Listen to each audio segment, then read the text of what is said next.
Here are a list of 5 things to do in order to prepare for an impromptu showcase or a review or some quick shit for your friends.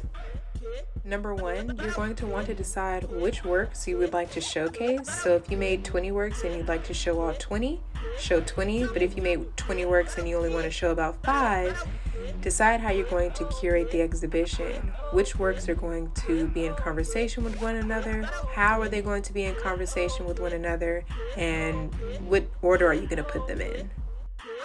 Number 2 is photograph the works. Whether you have a DSLR camera, film camera, or your iPhone, you're going to want to not skip this step to make sure that you have legible images for your viewers.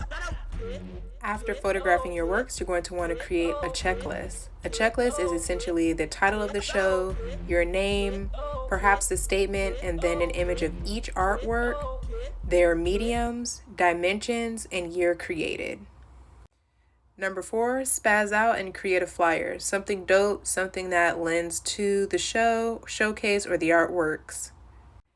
Number 5 is install the artwork. For years and years and years, I was not using a level. I was eyeballing my installations. Now, as I mature and matriculate, I will always use a level. So that's like a super healthy tip to have. Another good rule of thumb is to have the work installed at eye level unless creatively you have another vision for your artworks. A good rule of thumb is to measure towards the middle of the canvas and it should be like 60 inches off the ground. A bonus, an obvious, invite people and photograph people interacting with the work. Once you have all of this prepared, people will be able to engage, ask questions, and then you can post and share with friends and family online. Essentially, I'm sharing this because if you just have the basics, it makes it very easy to make shows and have shows consecutively and quickly and efficiently. So using these 5 things, you can add them to your toolkit and you'll always be prepared and ready for an impromptu show. I think outside of just verbally telling people that you have a show coming up, I feel like it's really cool to always create a flyer. For about 5 or 6 years now, I've always been using my Old Faithful. My Old Faithful is InShot. It's a video and photo editor. You can use it for free, which has a lot of resources, or you can pay for it to get access to like other premium access. But honestly, I've been using this as a free app for like 5 to 6 years. There are also other cool ones like Premiere Rush, and you can also use Mega Photo for other forms of editing. You can also draw your own flyer, scan it, and then upload it and edit it in Photoshop or leave as it is. I think creating a flyer is like the icing on the cake, and that should include a dope image, the time and date that it's happening, your name or names of all the participants if it's a group show, and of course the location. Depending upon what type of energy you're going for, you could also include if parking sucks, and make suggestions for people to carpool or share ride share. You know what I meant. Overall, I think creating flyers is dope. It's fun and exciting, and you can make a whole bunch and trial and error, post it, and people will pull up. As long as you include basic pertinent information. I really feel like I have to make a video that says photograph the works, because I'm constantly meeting people who don't photograph their work. I honestly feel like sometimes artists don't really know what's too much or like too less, but I do feel like photographing your work is never too much. Whenever you're making something, I really highly suggest photographing your work, whether it's with your phone, a digital camera, a DSLR, film, anything that can log the proof of your ideas and your concepts. Because just in case your piece doesn't have like a long-term life, you have a photograph that it actually existed, and you can also pull from those ideas. Another thing too is that as you begin to build your repertoire of work, sometimes you may want to show something and you can't just talk about it because the image of it would actually relay or articulate what it is that you're trying to communicate better. So this is my alert and urgency note to always photograph your artwork. And if you only have an iPhone, use your iPhone first. There's nothing wrong with your iPhone. Take the photograph. You can always adjust the lighting just a little bit. You can also use an app called InShot that I mentioned in a previous video, and you could just slightly adjust like certain shadows, but not too much to where the image looks completely different from the original. Photograph your work. A checklist is what you include when you're having a showcase or are a part of an exhibition.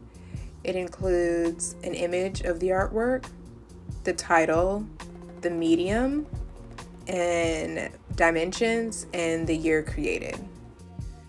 This is an example of a checklist that I turned in for my senior review, and as you can see, it has the image, title, medium I used, dimensions of the artwork, and the year it was created. It takes a little bit of practice, but the more you do it, the easier it becomes. As long as you're constantly taking photographs of your artwork, whether it be with your phone or a DSLR camera, you can always create a checklist pretty fast. I'd always measure in my notes app. Every time I create a new work, I make sure to measure the dimensions so that I don't have to keep running back to the studio to get them. This is also a helpful way to log your overall creative visual progression. So you can make them for yourself or you can make them for your shows. Well, you should always have them for your shows. Installing work can be a little bit intimidating or tricky when you first begin, because when I first began, I was honestly just eyeballing it, and I wouldn't even suggest that now. I mean, honestly, if it's for something quick and you're going to go into Photoshop and adjust the angles, sure. But for the most part now, I wouldn't eyeball it. I would definitely use a level. I got put onto a level maybe like 2 semesters ago.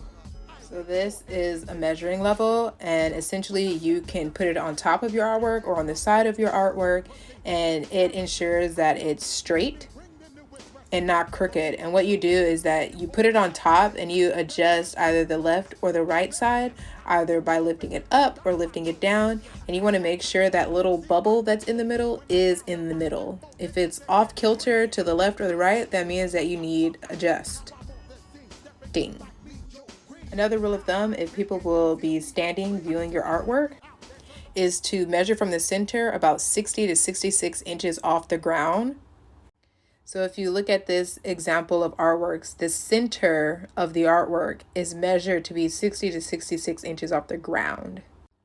This takes a little bit of math, and honestly, it gets a little bit tricky even for myself. So I have to take deep breaths in order to slowly do it so that I get it right.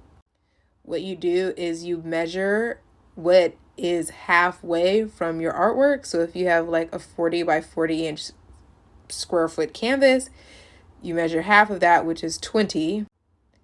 Then you add that to 60, which is now 80. And then you subtract the width of the canvas.